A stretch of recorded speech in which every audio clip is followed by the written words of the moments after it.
Topic natin, diabetes, tips sa low sugar at high sugar. Ang diabetes ay kung saan ang insulin o ito yung escort ng glucose. Glucose na galing sa carbohydrates, dapat pupunta sa dugo pagkakain natin. At pupunta sa selula para may pagkain yung selula natin. Pag walang insulin galing sa lapay o sa pancreas o hindi efficient yung inyong insulin, ang mangyayari yung glucose nasa dugo lamang. Walang pagkain yung selula. So mararamdaman nyo ang sintomas ng diabetes katulad ng gutom na gutom kayo, sobra kayong uhaw, ihi kayo ng ihi. Tapos madalas kayong magkaroon ng impeksyon. Bakit lagi kayo nagkaka-UTI o impeksyon sa maselang bahagi ng katawan gaya ng puwerta? Palabo ng palabo ang inyong paningin. At ito pa, manhid, parang tinutusok-tusok, masakit ang inyong binti at paa. Yan ang nararamdaman ng isang diabetiko.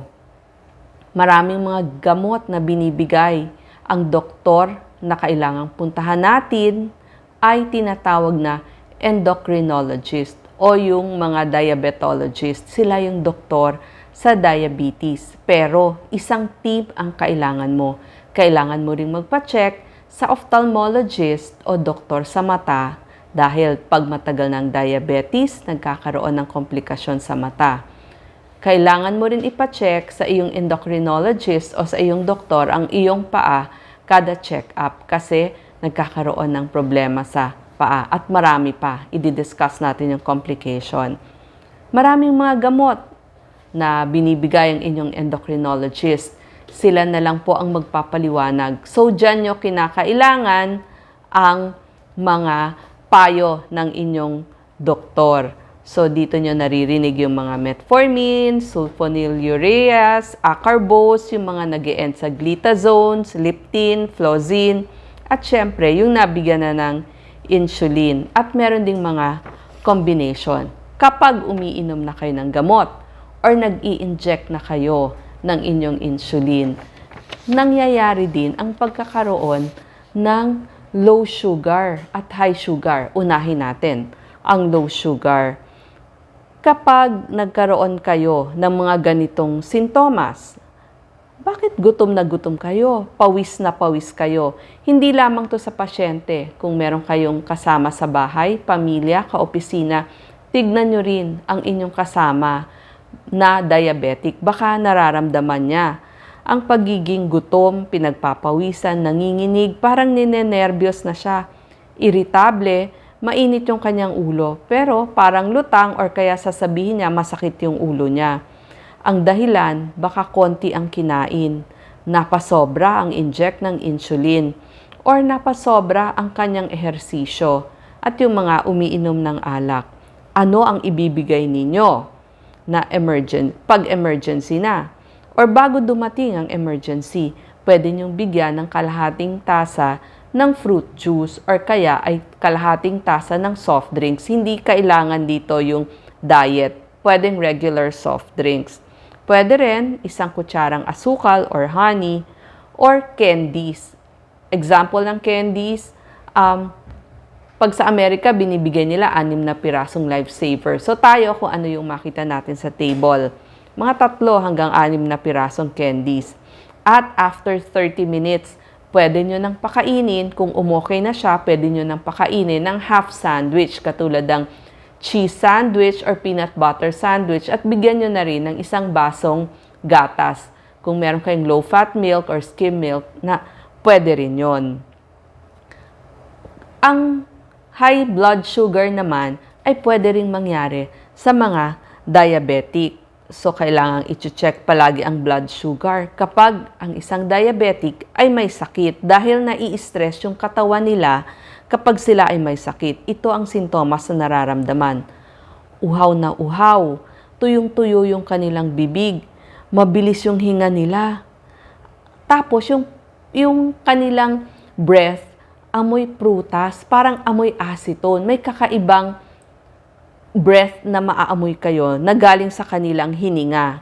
Masakit ang ulo at kailangan ng tumawag ng doktor kapag nagsusuka, nagtatae o napakasakit na ng tiyan niya. At kung hindi na umiinom, may lagnat na mataas o mataas sa 240 mg per deciliter ang nakukuhang blood sugar sa kanya. Bakit ba nagkakaroon ng high blood sugar ang isang diabetiko?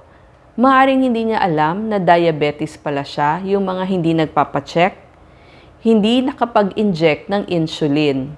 Maaring kulang sa pera or nalimutan yung kanyang insulin at kapag nagkaroon ng sakit o impeksyon. Kaya nagkakaroon ng high blood sugar at low blood sugar. So tayong mga kasama ng mga diabetic patient, kailangan mapagmatyag tayo, mapag-obserba dun sa ating mga pasyente.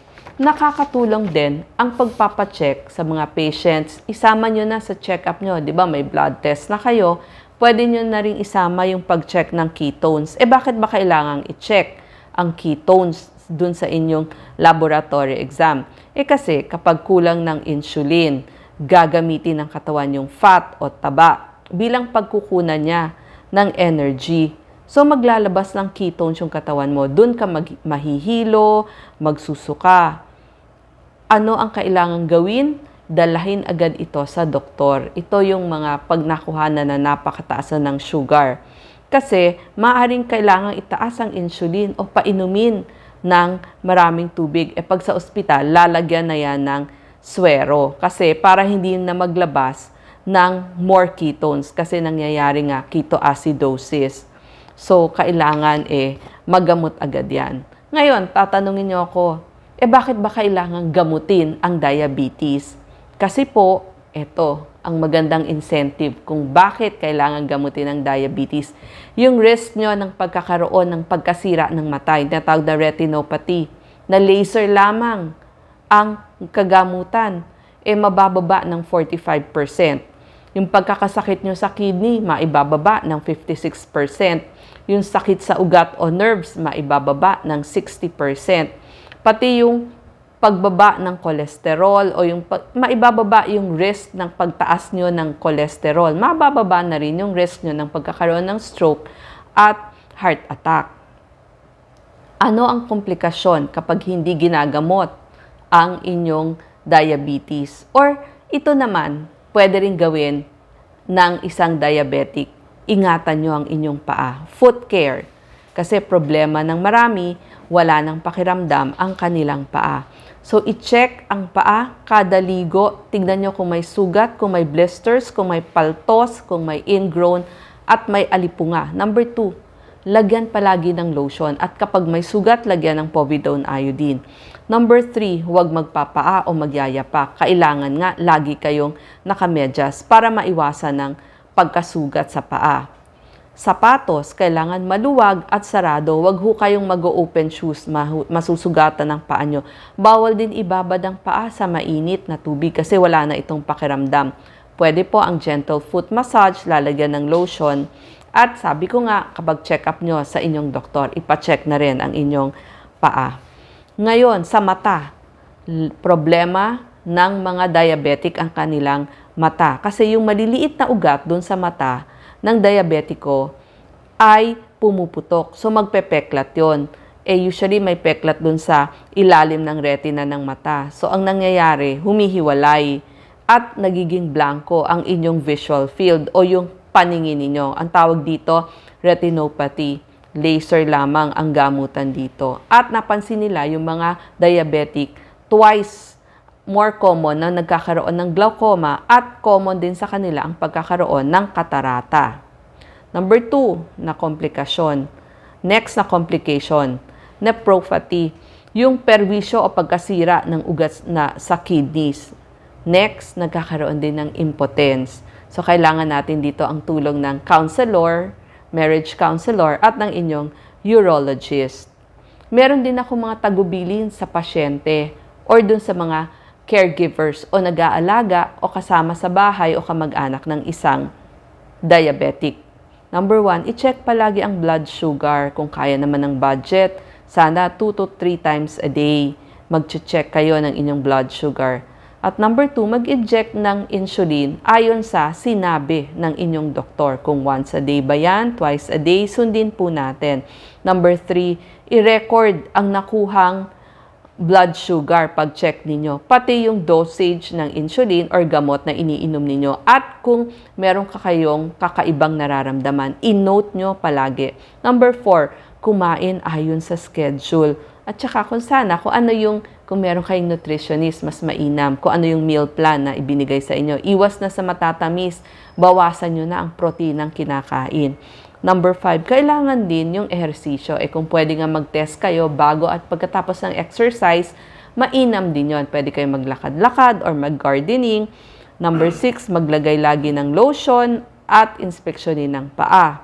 Number 7, magdala ng candy o pagkain tuwing aalis kasi baka mag-low sugar kayo. Number 8, magdala ng glucometer, strips, needles sa trabaho, sa pagpasyal, lalo na sa pag-travel. Kasi may nakasabay na po ako sa eroplano na naging problem yan. Number 9, isama nyo na rin ang pagpapatest ng ketones, lalo na kapag may sakit kayo o may mataas na lagnat at kung napapansin nyo, pataas na ng pataas ang blood sugar levels ninyo. Paano kayo makakatulong sa isang diabetiko? Kasi gusto rin natin silang matulungan. Una sa lahat, huwag nyo silang i-judge na kapag maganda yung resulta ng blood sugar nila, ay mabuting tao siya. Pero kapag laging mataas, nako, matigas ang ulo niyan. Huwag po nating i-judge. Tanungin natin bakit. Sabihin natin, baka napaparami ka ng nakakain mong matatamis. Kailangan natin ng empathy o pakikiramay kasi mahirap ang pinagdadaanan nilang sakit. Number 3, tumulong tayong makaiwas. Pumili ng healthy choices. Samahan natin siya. So kung magsiserve tayo, imbis na cookies, mag-prepare tayo ng mga prutas. Number 4, kailangan patient tayo dun sa ating mga pasyente. At saka, bukod sa pagiging mapasensya, hintay natin. Pag sinabi niyang kailangan na niyang kumain on time, samahan natin, lalo na kung office mate tayo. Or kung sinabi niya, pwede ba mamaya na ang kain natin, hintayin natin siya. Be a good example. Huwag natin siyang hihiliin. Kailangan tayo mismo yung tamang timbang, tamang pagkain. Ipipraise nyo din siya. Good job. Or kaya samahan sa ehersisyo. At ang isa pa, minsan, kailangan niya ng listener. Pag sinabing listener, makinig lang kayo sa mga daing niya. Hindi naman siya naghihingi ng advice Baka naman hindi na niya gusto yung advice. Kung tinanong kayo ng advice, edi sa kanyo ibigay yung inyong advice. Para maintindihan natin ang mga diabetic, ito po yung nararamdaman nila. Last na po ito. Number 1, pakiramdam nila, pinagkaitan na sila ng normal na buhay. Kawawa din sila. Nawawalan din sila ng peace of mind kasi lagi silang takot sa kanilang sakit. Tsaka number 2, alam nyo, napakahirap pagdating sa pagkain. Kailangan mo pang itanong ano yung mga ingredients nung pinrepare na pagkain. Tapos nakikita mo yung iba, lahat sila pwedeng kumain. Tapos ikaw, hindi ka makakain. So, ang hirap, di ba?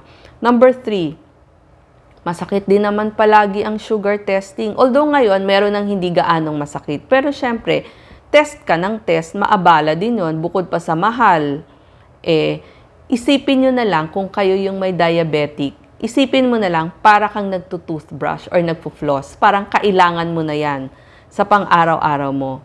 At saka, ngayon, kung meron na kayong para hindi na mapunta sa complication, marami ng access ngayon para ma-educate tayo. So, pwede tayong mag-research.